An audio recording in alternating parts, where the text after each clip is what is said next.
Hi dear students, welcome back to silent learning. അനകമൻസാണ് മക്കൾ. എല്ലാവരും അടിപൊളിയായിട്ടും സെറ്റായിട്ടും പവറായിട്ടും ഇരിക്കല്ലേ? നമ്മൾ ഈഗേർലി വെയിറ്റ് ചെയ്ത് നമ്മുടെ പൊളിറ്റിക്കൽ സയൻസ് എക്സാം ആണ് നമുക്ക് എല്ലാവർക്കും നാളെ അല്ലേ. സോ എക്സാമിനോടനുബന്ധിച്ച് ഒരുപാട് ചോദ്യങ്ങളൊക്കെ നമ്മൾ ഡിസ്കസ് ചെയ്തു. 5 മാർക്കിന്റെ essay ക്വസ്റ്റ്യൻസ് ഒക്കെ നമ്മൾ പഠിച്ചു കഴിഞ്ഞു. അപ്പോൾ ഇന്ന് മിസ് വന്നത് എന്തിനാന്ന് വെച്ചാൽ മാച്ച് ദ ഫോളോവിങ് വളരെ ഇമ്പോർട്ടൻ്റ് ആണ്. മാച്ച് ദ ഫോളോവിങ് ആ ഒരു 4 മാർക്ക് അല്ലെങ്കിൽ 3 മാർക്ക് ഉണ്ടാവുക, ചിലപ്പോൾ 2 എണ്ണം അല്ലെങ്കിൽ 1 എന്നുള്ള രീതിയിലാണ് ഉണ്ടാവുക. അപ്പം ആ ഒരു ക്വസ്റ്റ്യൻ അല്ലെങ്കിൽ അതായത് മാച്ച് ദ ഫോളോവിങ്ങിന് മാത്രമല്ല, നമ്മളിപ്പോൾ ഒരു 4 മാർക്ക് ചെയ്യുന്ന സമയത്തായാലൊക്കെ നമുക്ക് ഈ ഒരു മാച്ച് ദ ഫോളോവിങ് പഠിക്കുന്നുണ്ട് ഹെൽപ്പ് ചെയ്യും. കഴിഞ്ഞ വട്ടം അതായത് നമ്മൾ +1 പരീക്ഷയ്ക്കൊക്കെ നോക്കുകയാണെങ്കിൽ നമ്മുടെ മാച്ച് ദ ഫോളോവിങ് നമ്മൾ പഠിപ്പിച്ച മാച്ച് ദ ഫോളോവിങ് മാത്രമേ വന്നിട്ടുള്ളൂ. അതേപോലെ മാച്ച് ദ ഫോളോവിങ് മാത്രമല്ല, നമ്മൾ 1 വേർഡും ഇന്ന് നമ്മൾ ഡിസ്കസ് ചെയ്തു. ഒബ്ജക്റ്റീവ് ക്വസ്റ്റ്യൻസ് നമ്മൾ ഡിസ്കസ് ചെയ്യും. അപ്പോൾ നമുക്ക് സ്റ്റാർട്ട് ചെയ്യാം. ശ്രദ്ധിച്ച് പറയുന്ന കാര്യങ്ങൾ കേൾക്കണം മക്കളെ. നമുക്ക് ആദ്യം ഒബ്ജക്റ്റീവ് ക്വസ്റ്റ്യൻസ് കുറച്ച് നോക്കാം. നമുക്ക് മിക്സ് ചെയ്തിട്ട് പോവാം കേട്ടോ. സോ ഫസ്റ്റ് ക്വസ്റ്റ്യൻ എന്താണ്? ട്രിസ്റ്റ് വിത്ത് ഡെസ്റ്റിനി എന്ന് പറയുന്ന സ്പീച്ച് ആരുമായി കണക്റ്റ് ആണ്? നമുക്കറിയാം നമ്മുടെ ജവഹർലാൽ നെഹ്റുവുമായിട്ടാണ് അത് കണക്റ്റഡ് ആയിട്ടുള്ളത്. അതേപോലെ തന്നെ ഈ ഇന്ത്യ പാർട്ടീഷൻ ചെയ്തു നമുക്കറിയാം അല്ലേ. സോ അത് എന്തുമായിട്ട് കണക്റ്റ് അല്ലെങ്കിൽ എന്തിനെ തുടർന്നായിരുന്നു എന്നാണ് ചോദിക്കുന്നത്. മൗണ്ട് ബാറ്റൻ പ്രഭുവാണ്. അപ്പോൾ 2 രീതിയിൽ നമ്മൾ ഓപ്ഷൻ നോക്കുക. ചില സമയത്ത് നമുക്ക് ഓപ്ഷൻ കൊടുക്കും, അല്ലെങ്കിൽ ഓപ്ഷൻ നമുക്ക് കൊടുക്കില്ല. പിന്നെ 2 നാഷൻ തിയറി എന്നുള്ളൊരു കാര്യം കൂടി അവിടെ വരുന്നുണ്ട് കേട്ടോ. അതേപോലെ തന്നെ മുഹമ്മദ് അലി ജിനെ കൊണ്ടുവന്ന പ്രപ്പോസ് ചെയ്ത തിയറി ഏതാണ്? 2 നാഷൻ തിയറി. അത് നമ്മൾ എന്ത് ചെയ്തു? രാജ്യത്തെ 2ആയിട്ട് സെപ്പറേറ്റ് ചെയ്യുകയാണ് ചെയ്തിട്ടുണ്ടായിരുന്നത്. അതിർത്തി ഗാന്ധി എന്നറിയപ്പെടുന്ന ആരായിരുന്നു? ഖാൻ അബ്ദുൾ ഗാഫർ ഖാൻ. ഇന്ത്യയുടെ അയൺ മാനോ? സർദാർ വല്ലഭായ് പട്ടേൽ. സ്റ്റേറ്റ് റീഓർഗനൈസേഷന്റെ ചെയർമാൻ ആരാണ്? ഫസൽ അലി. അതേപോലെ ഭാഷാടിസ്ഥാനത്തിൽ സംസ്ഥാനങ്ങൾ രൂപീകരിച്ചപ്പോൾ ആദ്യമായി രൂപീകരിച്ച സംസ്ഥാനം ഏതാണ്? നമ്മുടെ ആന്ധ്രാപ്രദേശാണ്. ഓക്കെ, അടുത്ത ചോദ്യം നോക്കിക്കേ. ആന്ധ്രാപ്രദേശിന്റെ രൂപീകരണവുമായി ബന്ധപ്പെട്ട് നിരാഹാരമായിരുന്ന വ്യക്തി ആരാണ്? നമ്മുടെ പോറ്റി ശ്രീരാമലു ആണ്. അതേപോലെ തന്നെ സ്റ്റേറ്റ് റീഓർഗനൈസേഷൻ ആക്ടിലൂടെ എത്ര സംസ്ഥാനങ്ങളും എത്ര കേന്ദ്രഭരണ പ്രദേശങ്ങളും കൊണ്ടുവന്നു? 14 സംസ്ഥാനങ്ങളും 6 കേന്ദ്രഭരണ പ്രദേശങ്ങളും.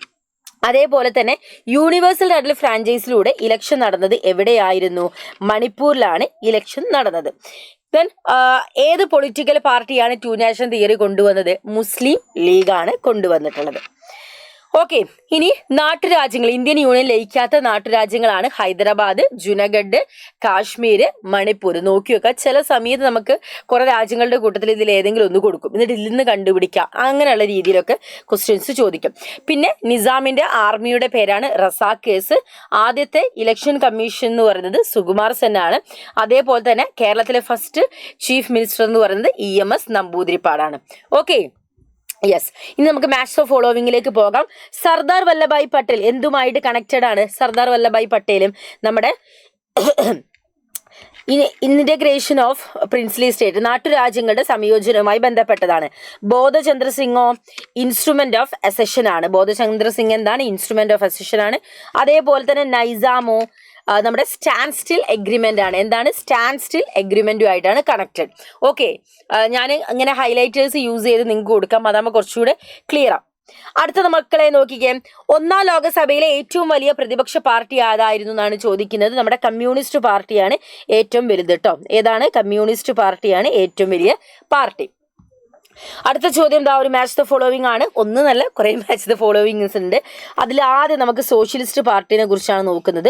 സോഷ്യലിസ്റ്റ് പാർട്ടി ഏതുമായിട്ടാണ്? റാം മനോഹർ ലോഹിയാണ്. അടുത്തത് നമ്മുടെ കമ്മ്യൂണിസ്റ്റ് പാർട്ടി ഈസി ആയിട്ട് നമുക്ക് കിട്ടും. ഏതാണ്? EMS നമ്പൂതിരിപ്പാട്. അതേപോലെ നമ്മുടെ Bharatiya Jana Sangh Deen Dayal Upadhyaya. Okay, clear. Next match the ഫോളോവിങ്ങിലേക്ക് നമുക്ക് പോകാം. ഇവിടെ ശ്രദ്ധിക്കണേ മക്കളെ. സി രാജഗോപാലാചാരി ഏതുമായിട്ടാണ് ബന്ധപ്പെട്ടിട്ടുള്ളത്? നമ്മുടെ സ്വതന്ത്ര പാർട്ടിയുമായിട്ടാണ്. AK ഗോപാലൻ ഏതു പാർട്ടിയാണ്? കമ്മ്യൂണിസ്റ്റ് പാർട്ടിയാണ്. ആൻഡ് നമ്മുടെ doctor BR Ambedkar republican party. Okay, yes. അടുത്തത് നോക്കിക്കേ. Name the person who took the leading role in the drafting second 5-year plan. Second 5-year plan തയ്യാറാക്കിയത് ആരായിരുന്നു? ആരാണ്? നമ്മുടെ PC മഹലനോബിസ്. ഏതാണ്? PC മഹലനോബിസ് ആണ് തയ്യാറാക്കിയിട്ടുണ്ടായിരുന്നത്. അടുത്ത ചോദ്യം 1ാം പഞ്ചവത്സര പദ്ധതിനെ കുറിച്ചാണ്. അതാരാണ് തയ്യാറാക്കിയത്? KN രാജാണ് തയ്യാറാക്കിയത്. അടുത്തത്, ഇന്ത്യ എവിടെ നിന്നാണ് പഞ്ചവത്സര പദ്ധതി 5-year പ്ലാൻ എന്ന് പറയുന്ന ഈ ഒരു കോൺസെപ്റ്റ് സ്വീകരിച്ചത്? USSR എന്നാണ് സ്വീകരിച്ചിട്ടുണ്ടായിരുന്നത്. അടുത്തത് planning commission. Yes. Planning commission, NITI Aayog, Bombay plan ആണ് നമ്മുടെ ആസൂത്രണ സമ്പദ് വ്യവസ്ഥയ്ക്കുള്ള നിർദ്ദേശമായിട്ടുണ്ടായിരുന്നത്. ഓക്കെ, അടുത്ത നോക്കിക്കേ. ഗ്രീൻ റവല്യൂഷന്റെ ഫാദർ ആരാണ്? ഗ്രീൻ റവല്യൂഷന്റെ ഫാദർ ആരാണ്? MS സ്വാമിനാഥനാണ്. MS സ്വാമിനാഥൻ. വൈറ്റ് റവല്യൂഷന്റെയോ? വൈറ്റ് റവല്യൂഷൻ, ഇന്ത്യയുടെ പാൽക്കാരൻ, മിൽക്ക് മാൻ ഓഫ് ഇന്ത്യ എന്നറിയപ്പെടുന്ന ആരാണ്? വർഗീസ് കുര്യൻ. വർഗീസ് കുര്യൻ ആണ് കേട്ടോ. Okay, yes. അടുത്ത ചോദ്യത്തിലേക്ക് നമുക്ക് പോകാം. ഓപ്പറേഷൻ ഫ്ലഡ് എന്തുമായി ബന്ധപ്പെട്ടതാണ്? നമ്മുടെ മിൽക്ക് പ്രൊഡക്ഷനുമായി ബന്ധപ്പെട്ടതാണ്. മിൽക്ക് പ്രൊഡക്ഷനുമായി ബന്ധപ്പെട്ടതാണ് കേട്ടോ. നമ്മളെ വൈറ്റ് റവല്യൂഷൻ പറഞ്ഞല്ലേ, അത് തന്നെയാണ് കേട്ടോ മക്കളെ ഇവിടെ കണക്ട് ചെയ്യുന്നത്. അടുത്ത ചോദ്യം, ഇതിൽ നിന്ന് ഓഡ് വൺ ഔട്ട് ഏതാണെന്ന് കണ്ടുപിടിക്കാനാണ് ചോദിക്കുന്നത്. ഒറ്റപ്പെട്ടത് ഏതാണെന്ന് കണ്ടുപിടിക്കാം. ഇതിൽ നെഹ്റു, സുകാർണോ, ഗാമൽ ആബൽ, നസീർ ഒക്കെ എന്താണ്? നമ്മുടെ നാമിലെ മെമ്പേഴ്സ് ആണ്. ഒറ്റപ്പെട്ടത് ഏതാണ്? നമ്മുടെ നെൽസൺ മണ്ടേലയാണ് ഒറ്റപ്പെട്ട് കിടക്കുന്നത് കേട്ടോ. ഏതാണ്? നെൽസൺ മണ്ടേലയാണ് ഒറ്റപ്പെട്ട് കിടക്കുന്നത്. അടുത്തത് നമ്മുടെ CTVTയുടെ പൂർണ്ണ രൂപമാണ്. എന്താണ്? നമ്മൾ ഏത് ഉറക്കത്ത് ചോദിച്ചാലും നമുക്ക് പറയാൻ പറ്റും. എന്താണ്? Comprehensive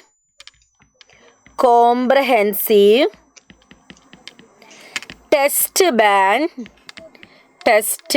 ban treaty. ഇന്ത്യ ഇതിൽ ഒപ്പുവെച്ചിട്ടില്ല എന്നുള്ള കാര്യം കൂടെ എന്ത് ചെയ്യുക? മൈൻഡിലേക്ക് കൊണ്ടുവരിക. അടുത്ത ചോദ്യം വീണ്ടും മാച്ച് ദ ഫോളോവിങ് വന്നിരിക്കുന്നു. ശ്രദ്ധിച്ചു നോക്കുക മക്കളെ. ഇന്ത്യയുടെ ന്യൂക്ലിയർ പോളിസി എന്താണ്? ഇന്ത്യ ഒരിക്കലും ആദ്യം ഇന്ത്യയുടെ ഭാഗത്ത് നിന്നായിരിക്കില്ല ആണവായുധം ഉപയോഗിക്കുക. അടുത്തത് നോക്കിക്കേ. ഷിംല എഗ്രിമെന്റ് ആരുമായി ബന്ധപ്പെട്ടതാണ്? ഇൻഡോ പാക് റിലേഷനുമായി ബന്ധപ്പെട്ടതാണ്. ബെൽഗ്രേഡ് കോൺഫറൻസിൽ എന്താണ് പറയുന്നത്? നമ്മുടെ നോൺ അലൈൻമെന്റ് മൂവ്മെന്റ് രൂപീകരിച്ചത് അവിടെ വെച്ചിട്ട് അല്ലേ. പിന്നെയോ ദലൈലാമ എവിടുത്തെ സ്പിരിച്വൽ ലീഡറാണ്? ടിബറ്റിലെ ആത്മീയ നേതാവാണ്. Okay, yes. അടുത്ത മാച്ച് ദ ഫോളോവിംഗിലേക്ക് നോക്കിയേ. താഷ്കന്റ് അഗ്രിമെന്റ് ഏതുമായി കണക്റ്റഡ് ആണ്? ഇന്ത്യ പാകിസ്ഥാൻ യുദ്ധവുമായിട്ട് കണക്റ്റഡ് ആണ്. അപ്പൊ ഇവിടുത്തെ റൂളർ ആരാണ് വരുന്നത്? അയൂബ് ഖാനും ലാൽ ബഹദൂർ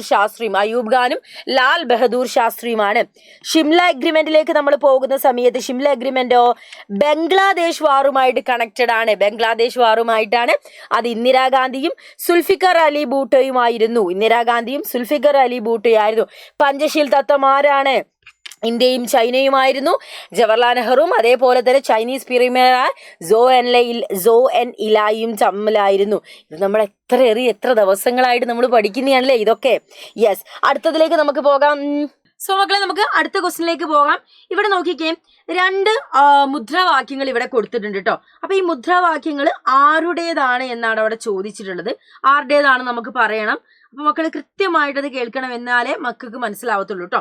അപ്പൊ ജയ് ജവാൻ ജയ് കിസാൻ മിസ് പറഞ്ഞിട്ടുണ്ടായിരുന്നു. ആരുടേതാണ് ജയ് ജവാൻ ജയ് കിസാൻ? നമ്മുടെ ലാൽ ബഹദൂർ ശാസ്ത്രിയുടേതാണ്. ലാൽ ബഹദൂർ ശാസ്ത്രിയുടേതാണ് കേട്ടോ. അതേപോലെ തന്നെ നമ്മുടെ ഗരീബി ഹട്ടാവോ ആരുടേതായിരുന്നു? ഇന്ദിരാഗാന്ധിയുടേതായിരുന്നു. ആരുടേതാണ്?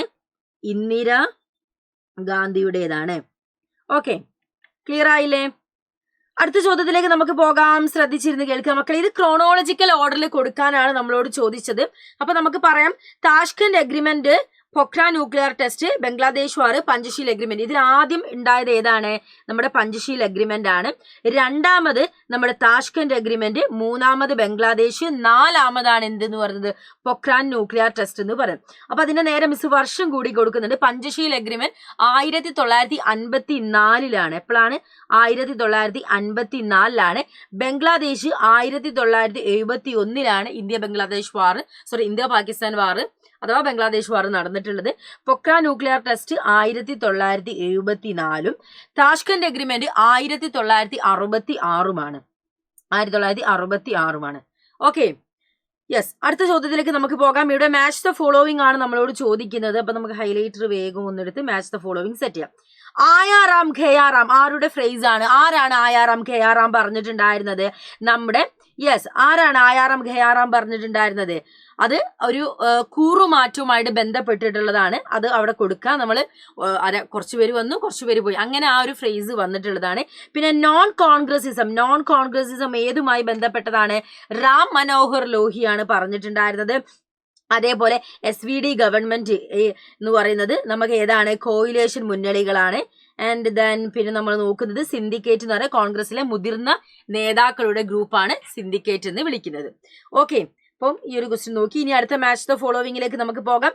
നക്സലൈറ്റ് മൂവ്മെന്റ് ചാരു മജുംദാർ ആണ്. ടോട്ടൽ റെവല്യൂഷൻ പറഞ്ഞത് ആരാണ്? നമുക്കറിയാം, നമ്മുടെ ജയപ്രകാശ് നാരായണനാണ്. റെയിൽവേ സ്ട്രൈക്ക് നടത്തിയത് ജോർജ് ഫെർണാണ്ടസ് ആണ്. നമ്മുടെ ജനതാ പാർട്ടിയിലെ സ്പ്ലിറ്റ് ഏതുമായി ബന്ധപ്പെട്ടാണ്? ചരൺ സിംഗുമായി കണക്റ്റഡ് ആണ്. ഓക്കെ, നെക്സ്റ്റ് ഈ രണ്ട് മൂവ്മെന്റിന്റെയും രണ്ട് മൂവ്മെന്റിന്റെ ലീഡേഴ്സിനെയാണ് കൊടുത്തത്. അത് ഏത് മൂവ്മെന്റ് ആണെന്നാണ് നമ്മളോട് ചോദിക്കുന്നത്. ഒന്ന് സുന്ദർലാൽ ബഹുഗുണ ചിപ്കോ മൂവ്മെന്റ് ആണ് മക്കളെ. സുന്ദർലാൽ ബഹുഗുണ. മേധാ പട്കർ ഏതാണ്? നർമ്മദ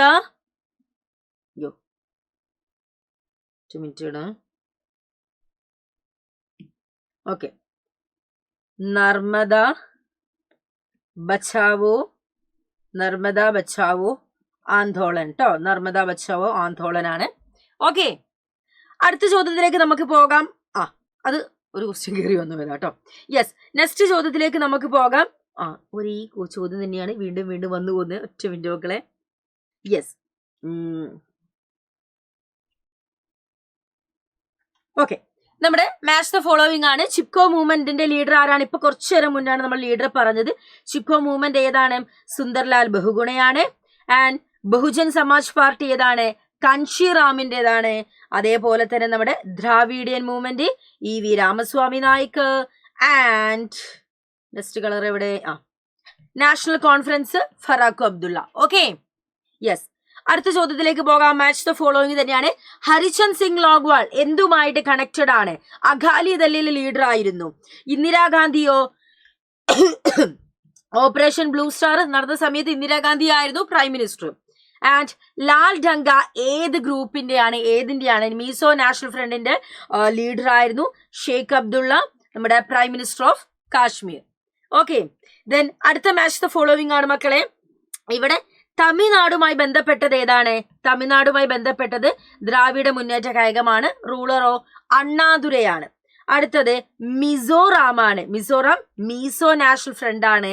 ലാൽ ഡങ്കയാണ് അതിന്റെ റൂളർ. നാഗാലാൻഡ് ഏതാ? നാഗ നാഷണൽ കൗൺസിൽ ആണ്. അങ്കാമി സാപ്പു പിസുയാണ് എന്ത് ചെയ്യുന്നത്? അതിന്റെ റൂളർ. ദെൻ പഞ്ചാബ് അകാലിദള്, അതേപോലെ തന്നെ ഏതാണ്? താരാ സിംഗ്. Okay, clear. അടുത്ത ക്വസ്റ്റിനിലേക്ക് നമുക്ക് പോകാം. ഒരുപാട് മാച്ച് ദ ഫോളോവിംഗ് ഉണ്ട്. കാരണം നമ്മൾ ഇന്നത്തെ വീഡിയോ തന്നെ മാച്ച് ദ ഫോളോവിങ്ങിന്റെ ഒരു വീഡിയോ ആണ്. ഇത് നമുക്ക് ഇതാ ഇവിടെയൊക്കെ നോക്കിക്കേ. ഇത് മാച്ച് ഓർഡർ ആയിട്ട് നമ്മൾ പഠിച്ചു വെച്ചാലേ നമുക്കത് essay ക്വസ്റ്റ്യനിലും അതേപോലെ തന്നെ 5 മാർക്കിന്റെ ക്വസ്റ്റ്യനിലും 3 മാർക്കിന്റെ ക്വസ്റ്റ്യനിലും ഒക്കെ നമുക്ക് ആഡ് ചെയ്യാൻ പറ്റുന്നതാണ് കേട്ടോ. ഓക്കെ, ദെൻ അടുത്തതിലേക്ക് നമുക്ക് പോകാം. ആസാം എന്തുമായിട്ട് ബന്ധപ്പെട്ടതാണ്? ഔട്ട്സൈഡേഴ്സിനെതിരെ മൂവ്മെന്റ് നടത്തിയത് ആസാമിലുള്ള ആളുകളായിരുന്നു അല്ലെ. ആൻഡ് തമിഴ്നാടോ? Anti Hindi agitation, Hindi language നമ്മൾ ഒഫീഷ്യൽ ലാംഗ്വേജ് ആക്കുന്നതിന് ഫൈറ്റ് ചെയ്ത വ്യക്തിയായിരുന്നു. മിസോറാമിനെ കുറിച്ച് പറയുന്ന സമയത്ത് മിസോറാമിലാണ് സക്സഷനിസ്റ്റ് മൂവ്മെന്റ് നടന്നിട്ടുണ്ടായിരുന്നത്. ആൻഡ് ദെൻ പഞ്ചാബിലാണ് ഖലിസ്ഥാൻ എന്ന് പറയുന്ന ഒരു കൺട്രി വേണം എന്ന് പറഞ്ഞ്, സിഖുകാർക്കുള്ള ഖലിസ്ഥാൻ എന്ന് പറയുന്ന ഒരു കൺട്രി വേണം എന്ന് പറഞ്ഞ് അവരാണ് രംഗത്ത് വന്നത്.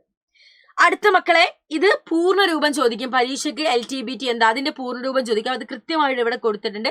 LTBT എന്ന് പറയുന്നത് ലിമിറ്റഡ് ടെസ്റ്റ് ബാൻ ട്രീറ്റി ആണ്. NPL nuclear non proliferation treaty. അതിന് NPT ആണ്. NPL NPT. SALT strategic arm limitation talks ആണ്. START എന്ന് പറയുന്ന സ്ട്രാറ്റജിക് ആം റിഡക്ഷൻ ട്രീറ്റി ആണ്. CTBT comprehensive test ban treaty. നാമിന്റെ പൂർണ്ണരൂപം എന്താ? Non align movement. NIEയോടെ പൂർണ്ണരൂപമോ? New international economic order. NATന്റെയോ? North Atlantic treaty organisation. USSRന്റെയോ? Union of Soviet socialist republic. Okay, അടുത്ത നമുക്ക് പോകാം. കോൾഡ് വാർ ആര് തമ്മിലായിരുന്നു കോൾഡ് വാർ നടന്നിട്ടുണ്ടായിരുന്നത്? നമ്മുടെ US-ഉം USSR ഓക്കെ, യെസ്, US-ഉം USSR-ഉം തമ്മിലാണ് കോൾഡ് വാർ നടന്നിട്ടുണ്ടായിരുന്നത്. നെക്സ്റ്റ് ക്വസ്റ്റ്യനിലേക്ക് നമുക്ക് പോകാം മക്കളെ, ശ്രദ്ധിച്ച് കേൾക്കുക. അടുത്ത ചോദ്യത്തിലേക്ക് നമുക്ക് പോകാം. യെസ്, മിഖായേൽ ഗോർബച്ചേവ് എന്തുമായി ബന്ധപ്പെട്ടതാണ്? അദ്ദേഹം ഇൻട്രൊഡ്യൂസ് ചെയ്ത പ്രോഗ്രാമാണ് പെരസ്ട്രോയിക്ക എന്ന് പറയുന്നത്. ഷോക്ക് തെറാപ്പിയോ ട്രാൻസിഷൻ മോഡലാണ്. ആൻഡ് റഷ്യ എന്ന് പറയുന്നത് സോവിയറ്റ് യൂണിയന്റെ സക്സസർ ആണ്. And then Warsaw pact USSR union. Okay, അടുത്ത മാച്ച് ദ ഫോളോവിംഗിലേക്ക് നമുക്ക് പോകാം. ജോൺ എഫ് കെന്നഡി ഏതാണ്? ക്യൂബൻ മിസൈൽ ക്രൈസിസുമായിട്ടാണ് കണക്ട് ചെയ്തിട്ടുള്ളത്. അയൺ കർട്ടൻ എന്ന് പറയുന്നത് USSR-ൻ്റെതാണ്. And glasnost reform of Gorbachev, നേരത്തെ പെരസ്ട്രോയിക്ക കണ്ടല്ലേ, പരീക്ഷയ്ക്ക് ഗോർബച്ചേവിന്റെ പരിഷ്കാരങ്ങൾ എന്താണെന്ന് ചിലപ്പം 1 മാർക്കിനെങ്ങാനും ചോദിക്കും. അപ്പൊ നമ്മൾ 2 മാച്ച് ദ ഫോളോവിംഗിലായിട്ട് പരിഷ്കാരങ്ങൾ പഠിച്ചു, ഒന്ന് പെരസ്ട്രോയിക്കയും ഒന്ന് ഗ്ലാസ്നോസ്റ്റും. പിന്നെ എന്താ പറയുന്നത്? കോമൺവെൽത്ത് ഓഫ് ഇൻഡിപെൻഡന്റ് ഏതാണ്? Collapse of Soviet union collapse ആയതിനെ തുടർന്ന് എന്ത് ചെയ്തു? നമ്മളെ ഒരുപാട് കൺട്രികൾ രൂപം കൊണ്ടു. സോ ഇങ്ങനെ കുത്തിവരച്ചിരുന്ന വിചാരിക്കരുത്. ഹൈലൈറ്റ് നമ്മളിപ്പോൾ അങ്ങോട്ടും ഇങ്ങോട്ടും വരയ്ക്കുന്നതിനെക്കാട്ടും ഹൈലൈറ്റേഴ്സ് യൂസ് ചെയ്ത പെട്ടെന്ന് നമുക്ക് നോട്ടീസ് ചെയ്യാൻ വേണ്ടി പറ്റും. അടുത്തത് അമേരിക്കയുടെ ഹെജ്മണിയെ കുറിച്ചാണ് പറയുന്നത്. ഹാർഡ് പവർ എന്താണ്? ഹാർഡ് പവർ, മാരക ശക്തി എന്ന് പറയുന്നത് നമ്മുടെ ന്യൂക്ലിയർ വെപ്പണിയാണ്. സ്ട്രക്ചറൽ പവർ എന്ന് പറയുന്നതോ നമ്മളെ ഗ്ലോബൽ പബ്ലിക് ഗുഡ്സ് ആണ്. ആൻഡ് സോഫ്റ്റ് പവറോ മാനുഫാക്ചറിങ് കൺസെന്റ് ആണ്. ഓക്കെ, അടുത്തത് ഓപ്പറേഷൻ ഡെസേർട്ട് സ്റ്റോമിനെ കുറിച്ചാണ് പറയുന്നത്. ഓപ്പറേഷൻ ഡെസേർട്ട് സ്റ്റോം നോക്കിക്കേ, നമ്മള് 1ാം ഗൾഫ് യുദ്ധമാണ് ഓപ്പറേഷൻ ഡെസേർട്ട് സ്റ്റോം എന്ന് പറയുന്നത്. 1ാം ഗൾഫ് യുദ്ധമാണ് നമ്മുടെ ഓപ്പറേഷൻ ഡെസേർട്ട് സ്റ്റോം എന്ന് പറയുന്നത്. 1ാം ഗൾഫ് യുദ്ധമാണ്. അടുത്തത് എന്താ ഇവിടെ പറയുന്നത്? ഓപ്പറേഷൻ ഇൻഫിനിറ്റ് റീച്ച് എന്ന് പറയുന്നത്. ഓപ്പറേഷൻ ഇൻഫിനിറ്റ് റീച്ച് എന്ന് പറയുന്നത് ഏതാണ്? നീ കുറച്ച് ടിക്ക് ഇട്ട് കൊടുക്ക അല്ലെ. ഓപ്പറേഷൻ ഇൻഫിനിറ്റ് റീച്ച് എന്ന് പറയുന്നത് കളറും ടിക്കെല്ലാം കൂടിയായിട്ട് ഹൽക്കുൽതായി പോകുന്നുണ്ടോ? ഓക്കെ, ഓപ്പറേഷൻ ഇൻഫിനിറ്റ് റീച്ച് എന്ന് പറയുന്നത് മിലിറ്ററി ഓപ്പറേഷൻ, അൽഖ്വയ്ദക്കെതിരെ നടത്തിയ മിലിറ്ററി ഓപ്പറേഷൻ ആണ്. ഇനി ഓപ്പറേഷൻ എൻഡ്യൂറിംഗ് ഫ്രീഡമോ നമ്മുടെ ഗ്ലോബൽ വാർ ഓൺ ടെറർ ആണ്. And the final one operation Iraqi freedom, ഇറാഖിന്റെ ഇൻവേഷനുമായി ബന്ധപ്പെട്ട് ഉള്ളതാണ്. Okay, clear? അടുത്ത ചോദ്യത്തിലേക്ക് നമുക്ക് പോകാം. ഇവിടെ 4 മോഡേണൈസേഷൻസ് ആരാണ് കൊണ്ടുവന്നിട്ടുണ്ടായിരുന്നത്? 4 മോഡേണൈസേഷൻസ്, 4 പരിഷ്കാരങ്ങൾ കൊണ്ടുവന്നിട്ടുണ്ടായിരുന്നത് സോ എൻലായി ആണ്. ഓപ്പൺ ഡോർ പോളിസിയോ ഡെൻ സിയോപിങ്. ആൻഡ് G80 എന്ന് പറയുന്നത് ജപ്പാൻ. ഓക്കെ, അടുത്ത ചോദ്യത്തിലേക്ക് നമുക്ക് പോകാം. മാച്ച് ദ ഫോളോ ഇയേഴ്സ് ആണ് ചോദിച്ചത്. ഇയേഴ്സ് ആണ്, അപ്പൊ നമുക്ക് കുറച്ചൊക്കെ അങ്ങോട്ടും ഇങ്ങോട്ടും കളേഴ്സ് ഒക്കെ യൂസ് ചെയ്യാം. യെസ്, ആ നമ്മൾ ഇങ്ങനെ ഹൈലൈറ്റ് കൊടുക്കുന്നതിന് പകരം നമുക്ക് അങ്ങോട്ടും ഇങ്ങോട്ടും വരയ്ക്കാം.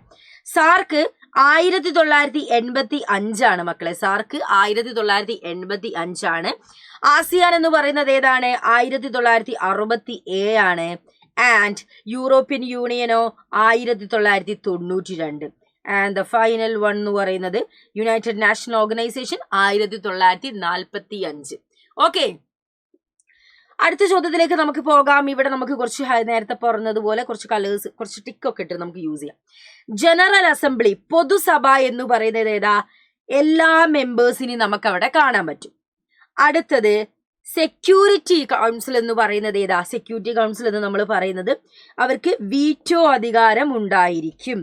ഇനി എക്കണോമിക് ആൻഡ് സോഷ്യൽ കൗൺസിൽ നമ്മുടെ സാമ്പത്തിക സാമൂഹിക വിഷയങ്ങളാണ് കൈകാര്യം ചെയ്യുക. ആൻഡ് ദെൻ ഇനി ട്രസ്റ്റിഷിപ്പ് കൗൺസിൽ എന്താ ചെയ്യുന്നത്? സൂപ്പർവിഷൻ ആണ് അല്ലെ, അവർക്ക് സൂപ്പർവിഷൻ ആണ് അവരുടെ ജോലി. ആൻഡ് ദെൻ അടുത്തത് കളേഴ്സ് സെലക്ട് ചെയ്യാനപ്പോ ബുദ്ധിമുട്ട്. നമ്മുടെ ഇന്റർനാഷണൽ കോർട്ട് ഓഫ് ജസ്റ്റിസ് എന്തുമായി ബന്ധപ്പെട്ടതാണ്? നമ്മുടെ ലീഗൽ ഡിസ്പ്യൂട്ട് ഒത്തുതീർപ്പാക്കുക. ആൻഡ് സെക്രട്ടേറിയറ്റ് എന്താ? ഡേ ടു ഡേ വർക്ക് ചെയ്യുക. ഓക്കെ, അപ്പൊ ഈ കളേഴ്സ് വെച്ചിട്ട് നിങ്ങൾ ഐഡന്റിഫൈ ചെയ്തിട്ട് പഠിക്കണം. ക്ലിയർ ആയില്ലേ? ഓക്കെ, ഇനി നമുക്ക് 1 വേർഡിലേക്ക് പോകാം. അപ്പൊ മാച്ച് ദ ഫോളോവിന്റെ സെറ്റ് നമ്മൾ കഴിഞ്ഞു. ഇനി നമ്മൾ എങ്ങോട്ടാ പോകുന്നത്? 1 വേർഡിലേക്കാണ് പോകുന്നത്. ശ്രദ്ധിക്കുക. മക്കളെ, who was deliver the famous speech tryst with destiny ആരുടേതായിരുന്നു? ജവഹർലാൽ നെഹ്റുവിൻ്റെതായിരുന്നു. അതേപോലെ തന്നെ ഫസ്റ്റ് പ്രൈം മിനിസ്റ്റർ ആരാണ്? ജവഹർലാൽ നെഹ്റു ആണ്. ഇന്ത്യ പാകിസ്ഥാൻ ഡിവൈഡ് ചെയ്തത് ഏത് തിയറിയെ തുടർന്നാണ്? ടു നാഷൻ തിയറിയെ തുടർന്നാണ്. ടു നാഷൻ തിയറി കൊണ്ടുവന്നത് മുഹമ്മദ് അലി ജിന്നയാണ്. ടു നാഷൻ തിയറി കൊണ്ടുവന്ന ഓർഗനൈസേഷൻ എന്ന് പറയുന്നത് മുസ്ലിം ലീഗ് ആണ്. ആൻഡ് അതിർത്തി ഗാന്ധി എന്നറിയപ്പെടുന്നത് ആരാണ്? നമ്മുടെ ആരാണ്?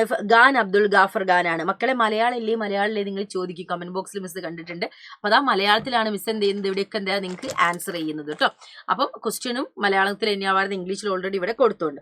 ദെൻ അടുത്ത് നമുക്ക് നോക്കാം, നമ്മുടെ ആരാണ് നാട്ടുരാജ്യങ്ങളുടെ സംയോജനത്തിന് വേണ്ടി പ്രവർത്തിച്ചിട്ടുണ്ടായിരുന്നത്? സർദാർ വല്ലഭായ് പട്ടേലാണ്. അതേപോലെ ഇന്ത്യൻ യൂണിയനിൽ നമുക്ക് ലയിക്കാൻ വേണ്ടി നമ്മൾ ഒരു ലയന കരാറിൽ ഒപ്പിടും. ഇൻസ്ട്രുമെന്റ് ഓഫ് അസഷൻ അഥവാ ലയന കരാർ എന്നാണ് അതിൽ വിളിക്കുക. ദെൻ അടുത്ത ചോദ്യത്തിലേക്ക് നമുക്ക് പോകാം.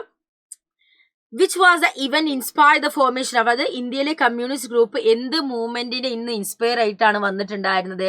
ബോൾഷെവിക് റെവല്യൂഷൻ റഷ്യയിൽ നടന്നിട്ടുണ്ടായിരുന്നതാണ്. കമ്മ്യൂണിസ്റ്റ് പാർട്ടിയുടെ നേതാക്കളാണ് AK Gopalan, SA ഡാഞ്ചെ, EMS Namboodiripad, PC Joshi, Ajay Ghosh, P Sundarayya. അതേപോലെ തന്നെ ഫസ്റ്റ് കമ്മ്യൂണിസ്റ്റ് ഗവൺമെന്റ് വന്നിട്ടുണ്ടായിരുന്നത് കേരളത്തിലാണ്. ആദ്യത്തെ ഫസ്റ്റ് ചീഫ് മിനിസ്റ്റർ എന്ന് പറയുന്നത് നമ്മളെ EMS നമ്പൂതിരിപ്പാടാണ്. Then name the struggle which expel the first communist minister in Kerala? Liberation struggle ആണ്. അതേപോലെ തന്നെ കമ്മ്യൂണിസ്റ്റ് പാർട്ടിയിൽ സ്പ്ലിറ്റ് സംഭവിക്കുന്നത് 1964 പിന്നെ സോഷ്യലിസ്റ്റ് പാർട്ടി എന്നാണ് രൂപീകരിച്ചത് എന്ന് ചോദിക്കുന്നുണ്ട്. കോൺഗ്രസിനുള്ളിൽ തന്നെ 1934 അവരുടെ പ്രത്യയശാസ്ത്രം ഐഡിയോളജി എന്ന് പറയുന്നത് ഡെമോക്രാറ്റിക് സോഷ്യലിസം ആയിരുന്നു. ആൻഡ് അതിന്റെ പ്രസിഡന്റ് ആരാന്ന് ചോദിക്കുന്നുണ്ട്. കോൺഗ്രസ് സോഷ്യലിസ്റ്റ് പാർട്ടിയുടെ ആചാര്യ നരേന്ദ്രദേവ് ആയിരുന്നു. അതിലെ മറ്റുള്ള നേതാക്കൾ ആരൊക്കെയാണ്? റാം മനോഹർ ലോഹിയ, അശോക് മേത്ത, ആചാര്യ നരേന്ദ്രദേവ്, N ജയപ്രകാശ് നാരായൺ. ഈ JPനെയാണ് നമ്മൾ എമർജൻസിയുടെ ചാപ്റ്ററിൽ ഇന്ദിരാഗാന്ധിയുടെ ഓൾട്ടർനേറ്റീവ് ആയിട്ട് വന്നെന്നൊക്കെ നമ്മൾ അവിടെ പറയുന്നത്. ഓക്കെ, അടുത്തത് പ്ലാനിംഗ് കമ്മീഷന്റെ ചെയർമാൻ ആരാണ് മക്കളെ? പ്രൈം മിനിസ്റ്റർ ആയിരിക്കും. അതേപോലെ എവിടുന്നാണ് പ്ലാനിംഗ് നമ്മൾ പഞ്ചവത്സര പദ്ധതി 5 ഇയർ പ്ലാൻ എടുത്തത്? USSR എന്നാണ്. ഫസ്റ്റ് 5 ഇയർ പ്ലാൻ തയ്യാറാക്കിയത് KN രാജ്. അതെന്തിനാണ് ഇമ്പോർട്ടൻസ് കൊടുത്തത്? അഗ്രികൾച്ചറിനാണ്. അതേപോലെ 5 വർഷത്തേക്ക് വേണ്ടിയുള്ള നമ്മളെ ഡെവലപ്മെന്റും വരവും ചെലവും കാര്യങ്ങളൊക്കെ റെക്കോർഡ് ചെയ്യുന്നത് എങ്ങനെയാണ്? നമ്മുടെ 5 ഇയർ പ്ലാനിലൂടെയാണ്. അതേപോലെ തന്നെ നമുക്ക് ലാൻഡ് റിഫോംസിനൊക്കെ ഇമ്പോർട്ടൻസ് കൊടുത്തിട്ടുണ്ടായിരുന്നത്, ഭൂപരിഷ്കരണമൊക്കെ ഇതിനൊക്കെ ഇമ്പോർട്ടൻസ് കൊടുത്ത് ഏത് 5 ഇയർ പ്ലാൻ ആണെന്നാണ് ചോദിക്കുന്നത്. ഫസ്റ്റ് 5 ഇയർ പ്ലാൻ ആണ്. രണ്ടാമത്തെ 5 ഇയർ പ്ലാൻ എന്തിനാണ് ഇമ്പോർട്ടൻസ് കൊടുത്തത്? ഇൻഡസ്ട്രിക്കാണ്. തയ്യാറാക്കിയതോ PC മഹൽനോബിസ് ആണ്. അതേപോലെ തന്നെ ഏത് വ്യക്തിയാണ്, ഏത് ഗാന്ധിയൻ എക്കണോമിസ്റ്റ് ആണ് റൂറൽ ഇൻഡസ്ട്രിയലൈസേഷന്റെ പ്ലാനിങ് എന്ന് പറയുന്ന ആ ഒരു കാര്യം പറഞ്ഞിട്ടുണ്ടായിരുന്നത്? JC കുമാരപ്പയാണ്. എക്കോണമി ഓഫ് പ്രിഫറൻസ് എന്ന് പറയുന്ന പുസ്തകം JC കുമാരപ്പയുടേതാണ്. അതേപോലെ തന്നെ നമ്മൾ ഏത് കോൺഗ്രസ് ലീഡറാണ് argue for keeping agriculture the centre of planning for India? ഇന്ത്യക്കൊരു പ്ലാനിങ് വരുമ്പോൾ അതിൽ അഗ്രികൾച്ചർ ആണ് സെന്ററിൽ ഉണ്ടാവേണ്ടതെന്ന് പറഞ്ഞിട്ടുണ്ടായ വ്യക്തി ഏത് കോൺഗ്രസ് ലീഡർ ഏതാണെന്നാണ്? ചൗധരി ചരൺ സിംഗ് ആണ്. ആൻഡ് ആരാണ് ഗുജറാത്ത് കോപ്പറേറ്റീവ് മിൽക്ക് ഒരു ഫോം ചെയ്തിട്ട് നമ്മള് ഓപ്പറേഷൻ ഫ്ലഡ് ഒക്കെ നടത്തിയിട്ടുണ്ടായിരുന്നത്? നമ്മുടെ വർഗീസ് കുര്യനാണ്. മിൽക്ക് മാൻ ഓഫ് ഇന്ത്യ എന്നറിയപ്പെടുന്നതും വർഗീസ് കുര്യൻ തന്നെയാണ്. വൈറ്റ് റവല്യൂഷന്റെ ഫാദർ ആയിട്ട് അറിയപ്പെടുന്നതും വർഗീസ് കുര്യൻ തന്നെയാണ്. അതേപോലെ പ്ലാനിംഗ് കമ്മീഷന്റെ പേര് മാറ്റിയിട്ടുണ്ട് നമ്മൾ. എന്താക്കി? അതാണ് ചോദിക്കുന്നത്. നീതി ആയോഗ് ആക്കി മാറ്റിയിട്ടോ. അതേപോലെ തന്നെ നീതി ആയോഗ് എന്നാണ് വന്നത്? 2015 ജനുവരി 21 നീതി ആയോഗ് ആക്കി മാറ്റിയത്. അത്രയും കാലത്തോളം പ്ലാനിംഗ് കമ്മീഷൻ തന്നെയായിരുന്നു പേര്. അടുത്ത ക്വസ്റ്റ്യനിലേക്ക് നമുക്ക് പോകാം മക്കളെ. നമ്മള് ഏത് ആർട്ടിക്കിളിലാണ് നമ്മൾ international piece and security promote ചെയ്ത് പറയുന്നത്? ആർട്ടിക്കിൾ 51 നമ്മുടെ ഫസ്റ്റ് ഫോറിൻ മിനിസ്റ്റർ ആരായിരുന്നു? നമ്മുടെ ജവഹർലാൽ നെഹ്റു ആണ്. ഇന്ത്യയിലേക്ക് ഒരു സ്പിരിച്വൽ ലീഡർ വന്നു അല്ലെ? ഏത് വർഷമാണ്? 1956. ആരാണ് വന്നിട്ടുണ്ടായിരുന്നത്? ദലൈലാമയാണ് വന്നത്. അങ്ങനെ ഒരു സെയിം കണക്ട് ചെയ്ത ക്വസ്റ്റ്യൻ തന്നെയാണ്. അദ്ദേഹം എവിടെയാണ് നിന്നിട്ടുണ്ടായിരുന്നത്? ഹിമാചൽ പ്രദേശിലെ ധർമ്മശാലയിലായിരുന്നു നിന്നിട്ടുണ്ടായിരുന്നത്. അതേപോലെ ഏത് പ്രൈം മിനിസ്റ്റർ ആണ് who was the prime minister of India visit China after നെഹ്റുവിന് ശേഷം ചൈന വിസിറ്റ് ചെയ്ത PM എന്ന് പറയുന്ന രാജീവ് ഗാന്ധി ആയിരുന്നു. അതേപോലെ തന്നെ ഡിഫൻസ് മിനിസ്റ്റർ ആരായിരുന്നു? നമ്മളെ VK കൃഷ്ണമേനോനാണ്. അദ്ദേഹമായിരുന്നു ഇന്ത്യ ചൈന വാറിനെ തുടർന്ന് ക്യാബിനറ്റിൽ നിന്ന് റിസൈൻ ചെയ്യുന്നത് കേട്ടോ. അതേപോലെ തന്നെ ഏത് അഗ്രിമെന്റ് ആണ് ഇന്ത്യ പാക് വാർ എൻഡ് ചെയ്തത്? താഷ്കന്റ് അഗ്രിമെന്റ് ആണ്. ഇന്ത്യയുടെ ന്യൂക്ലിയർ പോളിസിയുടെ ബേസിക് ആയിട്ടുള്ള ഡോക്ടർ എന്താ? നോ ഫസ്റ്റ് യൂസ്, ഒരിക്കലും ആദ്യം ഉപയോഗിക്കില്ല. അടുത്തതിലേക്ക് നമുക്ക് പോകാം. മക്കളെ, നെഹ്റുവിന് ശേഷം അടുത്ത പ്രൈം മിനിസ്റ്റർ ആരായിരുന്നു? നമ്മുടെ ലാൽ ബഹദൂർ ശാസ്ത്രിയാണ്. ജയ് ജവാൻ ജയ് കിസാൻ ആരുടേതാണ്? ലാൽ ബഹദൂർ ശാസ്ത്രിയുടേതാണ്. ആൻഡ് അതേപോലെ തന്നെ നമ്മുടെ ലാൽ ബഹദൂർ ശാസ്ത്രിക്ക് ശേഷം പ്രൈം മിനിസ്റ്റർ ആരായത്? ഇന്ദിരാഗാന്ധിയാണ്.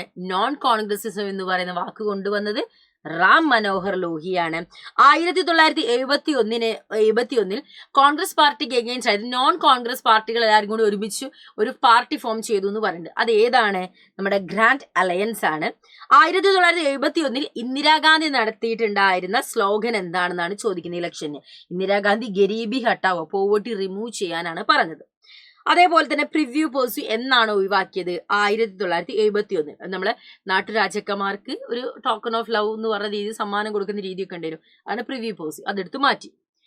അടുത്ത ചോദ്യത്തിലേക്ക് നമുക്ക് പോകാം മക്കളെ. ഗരീബി ഹട്ടാവോ 1971 നമ്മുടെ സ്ലോഗൻ എന്തായിരുന്നു എന്നാണ് ചോദിക്കുന്നത്. ഗരീബി ഹട്ടാവോ നമ്മൾ പറഞ്ഞു. ദെൻ കമ്മ്യൂണിസ്റ്റ് പാർട്ടി ഓഫ് ഇന്ത്യയുടെ ഫൗണ്ടർ ആരായിരുന്നു? ചാരു മജുംദാർ ആണ്. ടോട്ടൽ റവല്യൂഷൻ എന്ന് വിളിച്ചത് ആരായിരുന്നു? ജയപ്രകാശ് നാരായൺ. റെയിൽവേ സ്ട്രൈക്ക് നടത്തിയത് ജോർജ് ഫെർണാണ്ടസ്. അതേപോലെ തന്നെ നിങ്ങൾ എന്ത് മാറ്റങ്ങൾ വേണമെങ്കിലും, പാർലമെന്റ് എന്ത് നിയമങ്ങൾ വേണമെങ്കിലും കൊണ്ടുവന്നോളൂ, പക്ഷെ കോൺസ്റ്റിറ്റ്യൂഷന്റെ ഭരണഘടനയുടെ ബേസിക് ആയുള്ള ഫീച്ചേഴ്സ് മാറ്റം വരാൻ പാടില്ല എന്ന് പറഞ്ഞു കൊണ്ടുവന്ന കേസ് ഏതാണ്? കേശവാനന്ദ ഭാരതി കേസാണ്. അതേപോലെ തന്നെ ആരാണ് എമർജൻസി ഡിക്ലെയർ ചെയ്തത്? ഫക്രുദ്ദീൻ അലി അഹമ്മദ് ആണ്. എന്നാണ് ഡിക്ലെയർ ചെയ്തത്? 1975 ജൂൺ 25. 1977 ഇലക്ഷനിൽ വിജയിച്ചതാരാണ്? ജനതാ പാർട്ടി. അവര് ആ സമയത്ത് ആ ഇലക്ഷനിൽ കൊണ്ടുവന്ന സ്ലോഗൻ എന്താ? Save democracy. And first non Congress prime minister ആരായിരുന്നു? കോൺഗ്രസ് അല്ലാത്തൊരു പ്രൈം മിനിസ്റ്റർ മൊറാർജി ദേശായി ആയിരുന്നു. ആൻഡ് ചിപ്കോ മൂവ്മെന്റ് നടന്നത് എവിടെയാണ്? ഉത്തരാഖണ്ഡിലാണ്. ആൻഡ് ദളിത് ബാന്ധേഴ്സോ മഹാരാഷ്ട്രയിൽ. ആന്റി അറാക്ക് മൂവ്മെന്റ് ആന്ധ്രാപ്രദേശിൽ. അതേപോലെ ആരാണ് right to information movement organise ചെയ്തത്? മസ്തൂർ കിസാൻ ശക്തി സംഘേര്. ഓക്കെ, അടുത്ത ക്വസ്റ്റിലേക്ക് നമുക്ക് പോകാം മക്കളെ. ആരാണ് മക്കളെ ജമ്മു കാശ്മീരിലെ പ്രൈം മിനിസ്റ്റർ ആയിട്ടുണ്ടായിരുന്നത്? 1947 ശേഷം ഷെയ്ഖ് മുഹമ്മദ് അബ്ദുള്ളയാണ്. കാശ്മീരി ഐഡന്റിറ്റി നോണസ്, അവർ കാശ്മീരിയറ്റ് എന്ന പേരിലാണ് അവർ അറിയപ്പെടുക.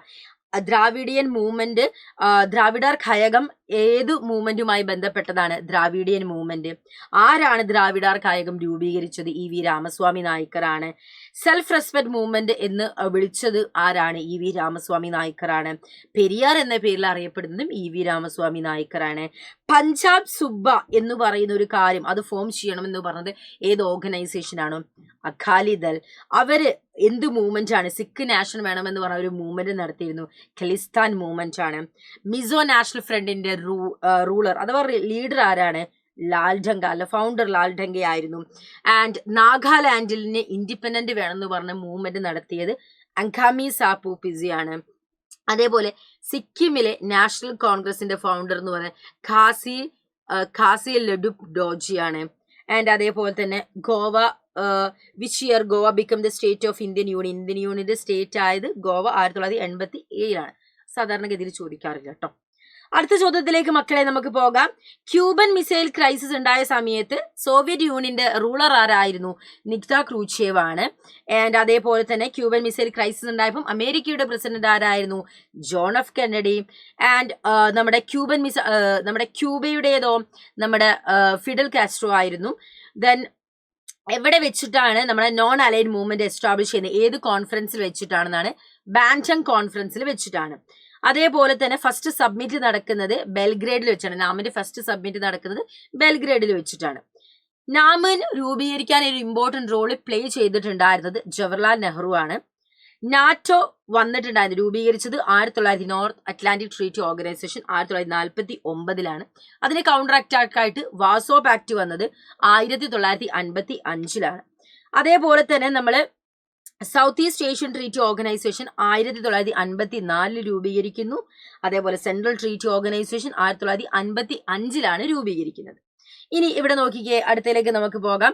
റഷ്യൻ റവല്യൂഷന്റെ വർഷം 1917. ബോൾഷെവിക് കമ്മ്യൂണിസ്റ്റ് പാർട്ടിയുടെ ഫൗണ്ടർ വ്ളാഡിമിർ ലെനിൻ ആണ്.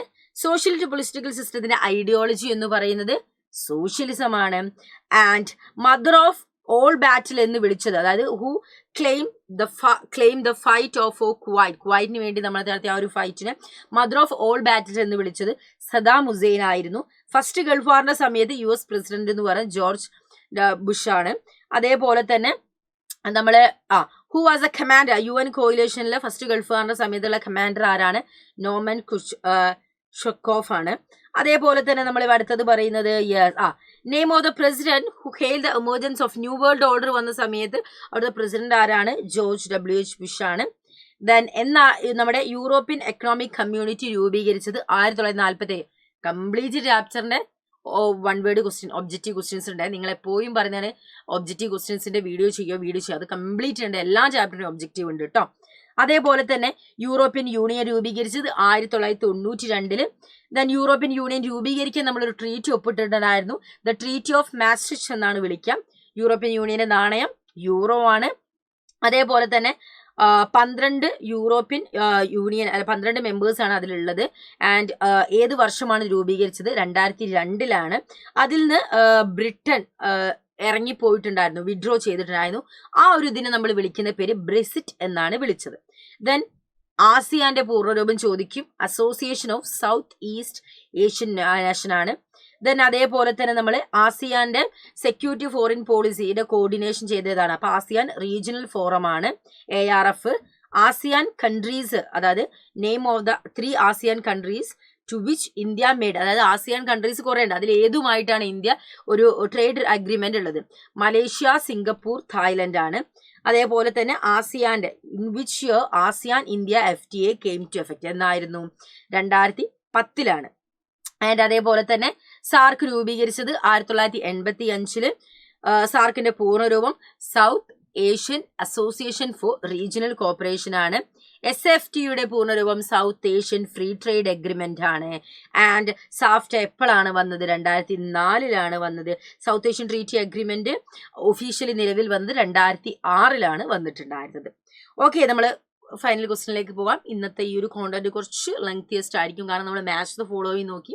അതേപോലെ തന്നെ കംപ്ലീറ്റ് ആയിട്ടുള്ള MCQs നോക്കാണ് കേട്ടോ. അപ്പൊ ഏത് വർഷമാണ് യുണൈറ്റഡ് നേഷൻ രൂപീകരിച്ചത്? 1945. 51 മെമ്പേഴ്സ് ആണ് ഉണ്ടായിരുന്നത്. അതേപോലെ തന്നെ ഇപ്പൊ നമുക്ക് 193 മെമ്പേഴ്സിനെ കാണാൻ പറ്റും. അതിന് എന്തിനാണ് നമ്മൾ രൂപീകരിച്ചത്? ലോകത്ത് സമാധാനം നിലനിർത്താൻ.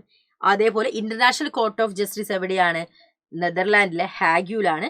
UN സെക്യൂരിറ്റി കൗൺസിൽ എത്ര പെർമനന്റ് മെമ്പർ ഉണ്ട്? 5 പേര്. എത്ര നോൺ പെർമനന്റ് മെമ്പർ ഉണ്ട്? 10 പേര്. അതേപോലെ തന്നെ ഏത് UN ഏജൻസിയാണ് സേഫ്റ്റി ആൻഡ് പീസ്ഫുൾ കാര്യങ്ങളൊക്കെ ചെയ്യുന്നത്? ഇന്റർനാഷണൽ അറ്റോമിക് എനർജി ഏജൻസിയാണ്. അതേപോലെ തന്നെ വിച്ച് വാസ് സക്സസർ, അത് ഇത് പരീക്ഷയ്ക്ക് ചോദിച്ച ഒരു ക്വസ്റ്റ്യൻ ആട്ടോ. General agreement on trade and ടാരിഫിന്റെ സക്സസർ, അതിനുശേഷം വന്ന പിൻകാമി എന്നൊക്കെ നമ്മൾ പറയും, അതാണ് WTO വേൾഡ് ട്രേഡ് ഓർഗനൈസേഷൻ. അതേപോലെ തന്നെ ഹ്യൂമൻ റൈറ്റ്സ് ക്യാമ്പയിനുമായി റിലേറ്റ് ചെയ്തിട്ടുള്ള ഒരു NGO ആണ് നമ്മളെ Amnesty International എന്ന് പറയുന്നത്. And name of the international NGO involve in the research and advocacy on human rights. Human rights watch ആണ്. ആൻഡ് എന്നാണ് UN ഹ്യൂമൻ റൈറ്റ്സ് ഡേ ആയിട്ട് UN ഡേ ആയിട്ട് നമ്മൾ പറയുന്നത് ഒക്ടോബർ 24 WHO പൂർണ്ണരൂപം world health organisation. Okay, and the final സെക്ഷനിലേക്ക് നമ്മൾ വരികയാണ്. UNDP പൂർണ്ണരൂപം എന്താണ് മക്കളെ? യെസ്, നമ്മുടെ യുണൈറ്റഡ് നാഷൻ ഡെവലപ്മെന്റ് പ്രോഗ്രാം ആണ്. UNEP പൂർണ്ണരൂപം യുണൈറ്റഡ് നാഷൻ എൻവയോൺമെന്റ് പ്രോഗ്രാം. അതേപോലെ തന്നെ ക്ലബ് ഓഫ് റോം 1972 പബ്ലിഷ് ചെയ്ത്. അതിൽ എന്താണ് പറയുന്നത്? ലിമിറ്റ് ഗ്രോത്ത് അല്ലെ, ആ ഒരു പുസ്തകത്തിന്റെ പേരാണ്, ആ പബ്ലിഷ് ചെയ്ത പുസ്തകത്തിന്റെ പേരാണ് limit growth. 1972 club of Rome ആണ് പബ്ലിഷ് ചെയ്തത്. അതേപോലെ തന്നെ Brundtland report our common future publish ചെയ്തത് 1987. എന്നാണ് എൻവയോൺമെന്റ് ആൻഡ് ഡെവലപ്മെന്റ് കോൺഫറൻസ് നടന്നിട്ടുണ്ടായിരുന്നത്? എവിടെ വെച്ചാണ്? നമ്മൾ 1992 ജൂണിലാണ് റിയോ ഡി ജനീറോ, ബ്രസീലിലെ റിയോ ഡി ജനീറോയിൽ വെച്ചാണ് നടന്നത്. And UN conference on environment and development held in Rio de Janeiro നമ്മൾ പറഞ്ഞു. അതിന് എന്ത് പേരും കൂടെ വിളിക്കും? എർത്ത് സബ്മിറ്റ് എന്നും കൂടി വിളിക്കും. കൊയോട്ട പ്രോട്ടോകോളിൽ ഇന്ത്യ സൈൻ ചെയ്തതാണ് 1997 കൊയോട്ട പ്രോട്ടോകോൾ വന്നത്. ഇന്ത്യ സൈൻ ചെയ്ത് 2002 ഓഗസ്റ്റിലാണ്. ഓക്കെ, അപ്പൊ നമ്മള് കംപ്ലീറ്റ് ആയിട്ടുള്ള questions match the following complete ആയിട്ട് നമ്മൾ പഠിച്ചു. വൺ വേർഡ് നമ്മൾ പഠിച്ചു. ഓൾറെഡി നിങ്ങൾക്ക് ഇതിപ്പം ഫസ്റ്റ് ആണ് ഈ ഒരു വീഡിയോ കാണുന്നെങ്കിൽ ഞാൻ പറയുകയാണ്, നമ്മൾ ഓൾറെഡി എസ്സേന്റെ ഒരു വീഡിയോ ചെയ്ത് വെച്ചിട്ടുണ്ട്. അതേപോലെ മാച്ച് ദ ഫോളോവിങ്ങിന്റെ വീഡിയോ, ദെൻ 5 മാർക്കിന്റെ ഒരു വീഡിയോ. നിങ്ങൾക്ക് വേണ്ട എല്ലാ കാര്യങ്ങളും അതിൽ മക്കളെ പറയുന്നുണ്ട്. അപ്പം നല്ല രീതിയിൽ പഠിക്കുക, അപ്പം നല്ല സെറ്റായിട്ട് പഠിക്കുക. അപ്പം നമുക്ക് ഇന്ന് രാത്രി മെഗാ മാരത്തോൺ അടിച്ചു പഠിക്കാം. അപ്പം നമ്മുടെ ഇന്നത്തെ സെക്ഷൻ വൈൻഡ് അപ്പ് ചെയ്യാണ്. ഇനി നമുക്ക് ഏതെങ്കിലുമൊക്കെ കോണ്ടന്റുകളിലായിട്ട്, കാരണം നമ്മളെ ലാസ്റ്റ് ഈ ഒരു അക്കാദമിക് ഇയറിലെ ലാസ്റ്റ് കോണ്ടന്റ് ആണ്. അപ്പം അടിപൊളിയായിട്ട് പഠിക്കുക. നമുക്ക് ഇനി എങ്ങനെയെങ്കിലും എപ്പോഴെങ്കിലും ഒക്കെ വെച്ച് നമുക്ക് വീണ്ടും കണ്ടുമുട്ടാം. So that's love it's video. Thanks for watching.